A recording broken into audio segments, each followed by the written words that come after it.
Петропавл қаласының тұрғыны Любовь Анисимова 65 жаста, ол 37 жыл Пугачев көшесінде тұрады. Қала тұрғыны көшеде бірде-бір рет қар тазаланбағанын айтып шағымданады.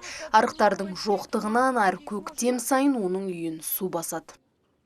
Нервов столько уходит. Жекі жеміз жұқарда, бұл мәселенің шешу жолын өзіміз іздейміз. Көлікті жалға алу 2000 теңге тұрады делік. Олар кеткеннен кейін су қайта көтеріледі. Бұған жарты зейнетақым кетеді. Амалдар тапқанымызбен су үйімізге барады. Біз шыдаудан шаршадық.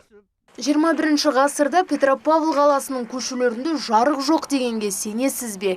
Иә, бұл көше тұрғындарын су тасқынның қаупінен басқа көшені жарықтандыру мәселесі алаңдатады. Мұнда бірде-бір шам орнатылмаған. Әсіресе қараңғы уақытта балалар үшін қауіпті.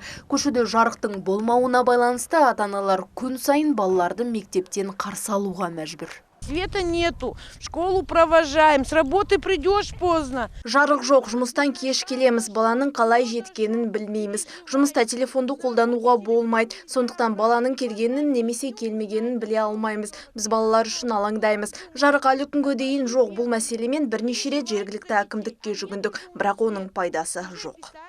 Пугачев көшесінің тұрғындары бірнеше жыл бойы арықтар мен жарықтың болмауына байланысты шағымдарын айтып қалалық әкімдікке жүгінген.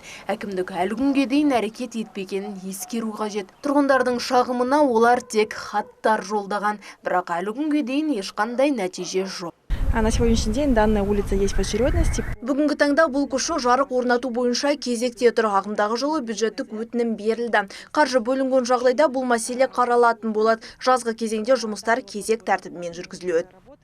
Қалалық коммуналдық ведомство қазіргі таңда арықтардың орнатылуына қаржы бөлу жоспарланғанын атап өтті. Егер тұрғындар мұны өз қаражаты есебінен жасағысы келсе, онда олар техникалық шарттар туралы құжат алуы тиіс. Ақнұр Қайырбек, Тимофей Романюк, Первый Северный телеарнасы.